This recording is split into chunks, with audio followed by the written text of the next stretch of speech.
Legend.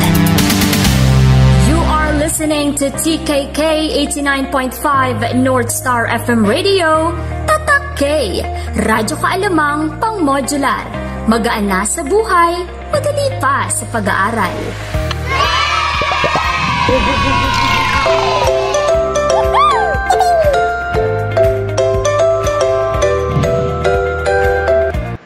Magandang araw mga bata! Kumusta kayo? Nawa ay nasa mabuti kayong kalagayan. Narito muli tayo, halina't mag-aral sa Filipino 6. Ako nga pala si Teacher Mirasol, na aalalay sa inyong leksyon ngayon.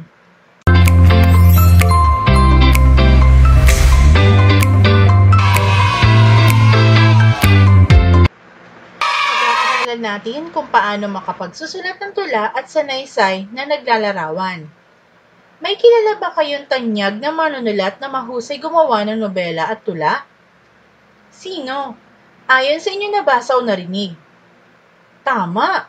Ang ating pambansang bayani na si Dr. Jose Rizal. Marami siyang isinulat katulad ng Awit ng Manlalakbay at Mi Ultimo Adios. Ilan sa mga magagaling na manunulat sa larangan ng panitikan ay sina Francisco Balagtas, Cecilio Apostol, at Fernando Maria Guerrero.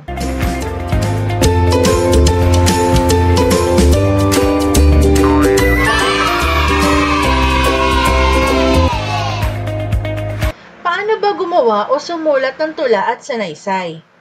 Kailangan bang maging makata bagong makapagsulat? Ang tula ay isang uri ng sining at panitikan na kilala sa malayang paggamit ng wika sa iba't ibang anyo at estilo. Binubuo ito ng saknong at taludtod. Karaniwan itong wawaluhin, lalabindalawahin, lalabing-aninin, at lalabing-waluhing pantig. Matalinghaga at ginagamitan din ang tula ng tayutay na may tugma at sukat. Ito ay mahaba o maiksi. Naglalarawan din ito ng buhay at minsan ay hinahango sa guni-guni.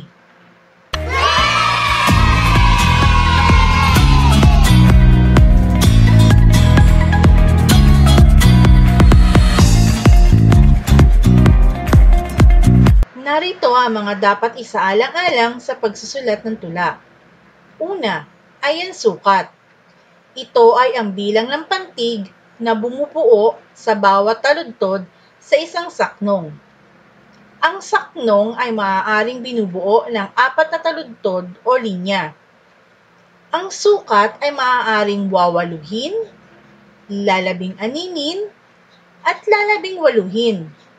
Halimbawa, ma, nga, ma, ta, tan, da, ay, pa, rang, o, ra, san, na may 12 pantig. Ang pangalawa na dapat isaalang-alang ay ang tugma. Ito ang pagkakasintunog ng mga salita sa hulihan ng bawat taludtod o linya. Ang halimbawa nito ay minsan ay malakas, minsan ay mabagal. Minsan ay humihinto dahil humihingal. At ang pangatlo ay ang mensahe. Ito ang makabuluhang aral na matututuhan sa tula. Kung kaya't sa pagsusulat ng tula, ay dapat isaalang-alang ang sukat, tugma at mensahe.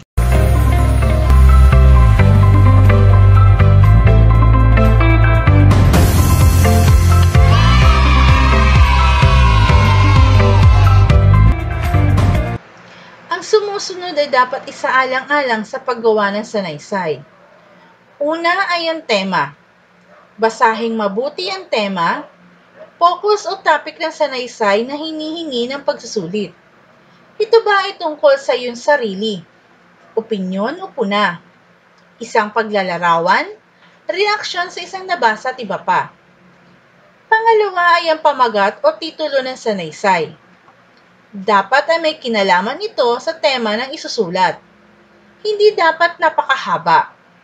Iwasan din ang pamagat na patanong at kailangan nakakapukaw ito ng kalooban. Pangatlo ay ang talata. Kailangan ang isang punto o diwa sa isang talata.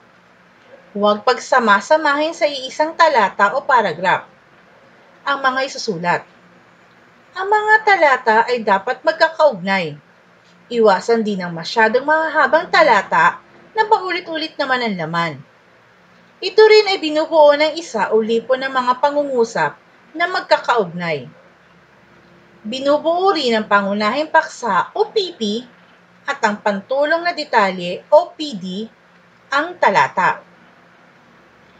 Ito ay may pangunahing paksa na kadalasan ay makikita sa unang pangungusap at huling pangungusap. Gayun din ang pantulong na detalye na binubuo ng mga mahahalagang kaisipan o mga susing pangungusap na may kaugnay sa paksang pangungusap.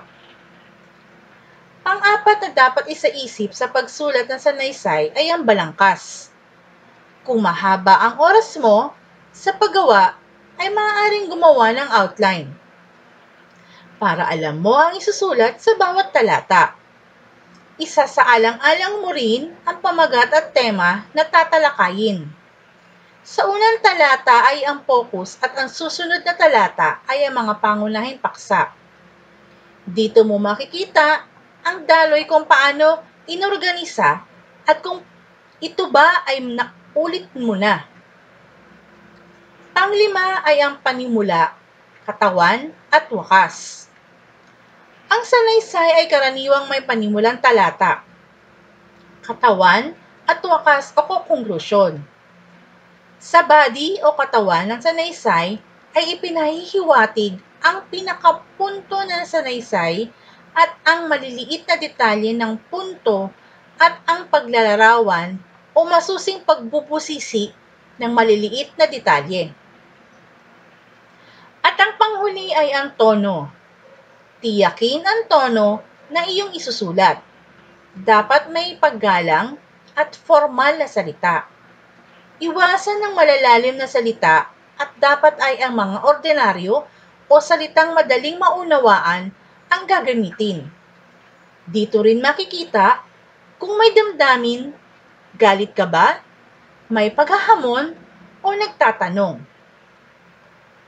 Tandaan, sa pagsulat ng sanaysay ay dapat isaalang-alang ang tema, pamagat, talata, balangkas, panimula, katawan, at wakas, gayon din ang tono. O ayan, narinig na ninyo ang mga paraan ng pagsulat ng sanaysay at tula. Sana ay may natutunan kayo sa aking ibinahagi.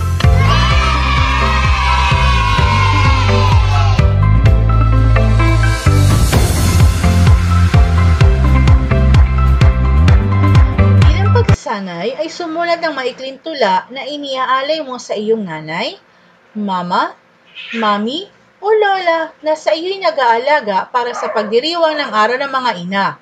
Ito ay may 3 hanggang 4 na saknong. May tugmaan at may wawaluhin, hanggang 12 pantig. Isulat ang tula sa sagutang papel. Narito ang halimbawa. Tignan mo nga kung magkatulad sa iyong idea.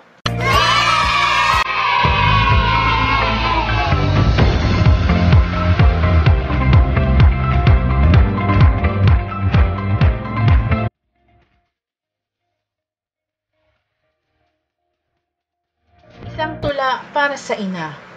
Ina, nang dahil sa iyo, ako'y pinanganak. Inakay at binigyan ng mga patnubay. Nag-iisa ang aking ina. Siya lamang.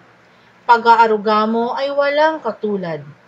Gustuhin ko mang lumisan at lumayo. Pag-ibig mo ay di matatamo saan man. Kilala kita, mas kilala mo ako. Kailangan mo ako, mas kailangan kita. Salamat, ina. Ako'y malaki na nga. Ang dating sanggol, ngayon naglalakad na. Hindi na inaakay, ni binubuhat. Ngunit tamis ng yakap mo'y hinahanap-hanap. Ina, pagpapalaki mo'y tagumpay nga. Ako'y napabuti at naliwanagan. Tunay akong nagpapasalamat, ina, nang dahil sa iyo'y kalingay na dama.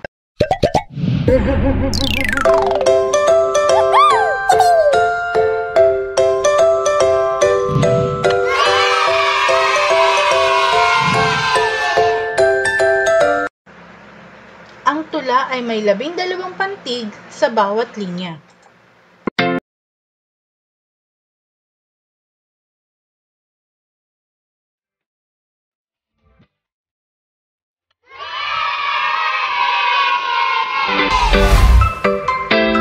Kung may nais itanong sa inyong guro, maaaring mag-text lamang po sa number na ito, 0949-479-1099. Ulitin ko, 0949-479-1099. Hanggang sa muli mga bata!